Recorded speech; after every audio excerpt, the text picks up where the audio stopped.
Dans mes notes aujourd'hui, le titre que j'ai mis était très simple, « Guérison à distance ». Mais en y pensant un peu avant de vous parler, j'ai été tenté de mettre le titre « Guérison par Wi-Fi ». Parce qu'évidemment, on peut faire beaucoup de choses aujourd'hui à distance. Mais Jésus n'avait pas de Wi-Fi dans le temps. Et pourtant, il y a 2000 ans, Jésus va dire quelque chose et à un autre lieu, un miracle va se passer sous son ordre. Et on voit l'autorité incroyable de Jésus. Et ce n'est pas le seul endroit où on voit Jésus qui fait ce genre de miracle à distance. Et je vous lis donc cette histoire à partir du verset 5 du chapitre 8 de Matthieu. Jésus entrait dans Capharnaüm, quand un centurion s'approcha de lui et supplia en ces termes, « Seigneur, Seigneur, mon serviteur est couché à la maison, atteint de paralysie et de souffrance. Il souffre terriblement. » L'Évangile, selon Luc, nous rapporte la même histoire. C'est le seul autre évangile qu'il raconte. Et on nous dit que cet homme-là était très respecté dans la ville. Il faisait des dons à la synagogue. Il a fait reconstruire. On voit que c'est un homme qui avait foi dans le Dieu d'Israël, à quelque part. Un homme très respecté. Et que c'est même les anciens de la ville qui sont allés intervenir à son égard en premier. Et que c'est dans un deuxième lieu qu'il vient et qu'il dit de ne pas venir chez eux. Donc, l'Évangile, selon Luc, complète un peu plus l'histoire fort intéressante de cet homme, ce centurion. Donc, un homme qui commandait 100 hommes. Jésus lui dit, « Moi, j'irai le guérir. » Mais le centurion répondit, « Seigneur, je ne suis pas digne, je ne mérite pas que tu entres sous mon toit. » Et il est conscient aussi que, normalement, un Juif ne devrait pas rentrer religieusement, à cette époque-là, sous le toit d'un païen, un non-juif. Mais ici, il va plus loin. « Dis seulement un mot, et mon serviteur sera guéri. » Ainsi, moi, alors il fait un parallèle maintenant avec l'autorité qu'il a dans sa vie comme centurion. Aussi, moi, je suis soumis à une autorité avec des soldats sous mes ordres. Et je dis à l'un, « Va » et il va. Il dit à l'autre, « Viens » et il vient.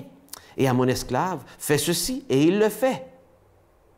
En entendant, Jésus fut plein d'admiration et dit à ceux qui le suivaient, « En vérité, je vous le déclare, chez personne en Israël, je n'ai trouvé une telle foi ou une aussi grande foi. »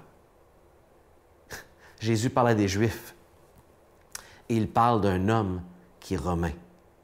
Cet homme est non seulement romain, c'est un Romain qui fait partie d'une communauté juive qui le voit religieusement comme quelqu'un à éviter, et en plus, il fait partie de l'armée qui les oppresse ou qui les gouverne, les oppresseurs. Et Jésus dit que cet homme a une plus grande foi que toutes les autres personnes qu'il a rencontrées dans le pays. Ça fait mal aux Juifs, ça.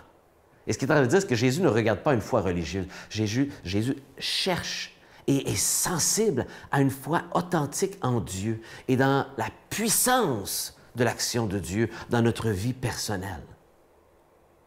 Et cet homme nous montre quelque chose de fort intéressant. Il savait ce que c'était d'avoir l'autorité et il comprenait que si Dieu avait l'autorité, Jésus avait l'autorité du Père, il ne suffisait que pour lui de dire, et c'était suffisant, comme lui, comme commandant, n'avait qu'à dire, et on lui obéissait. Il connaissait ce que c'était la chaîne de commandement. Et il est en train de dire que parce que je suis soumis à quelqu'un, j'ai moi-même aussi de l'autorité envers d'autres qui m'obéissent.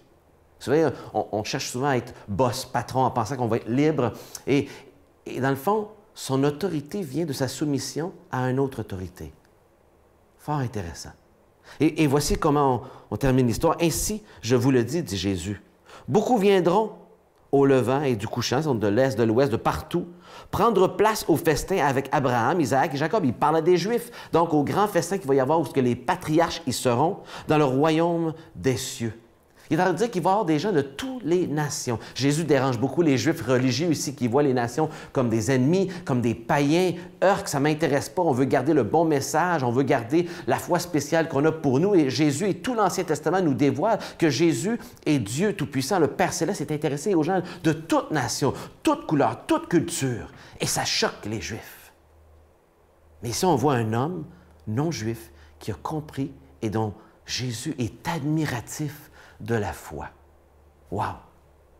Cet homme laisse une impression durable alors qu'il va parler à des Juifs autour de lui, souvent dire « Mais vous avez si peu de foi » parce qu'ils étaient devenus religieux. Les actions extérieures Et ils en avaient perdu le sens intérieur, c'est-à-dire d'avoir foi dans mon Dieu, de lui parler, d'être à son écoute, d'être en relation avec lui et de lui confier mes défis, mes problèmes de chaque jour, de lui prendre chaque décision, de lui remettre et dire, Seigneur, peux-tu m'accompagner dans cette décision? Voilà ce qu'une grande foi fait, lui confie le quotidien, chaque détail que peut-être vous trouvez ridicule. Et pourtant, le Père Céleste aime entendre tout ce que ses enfants vivent.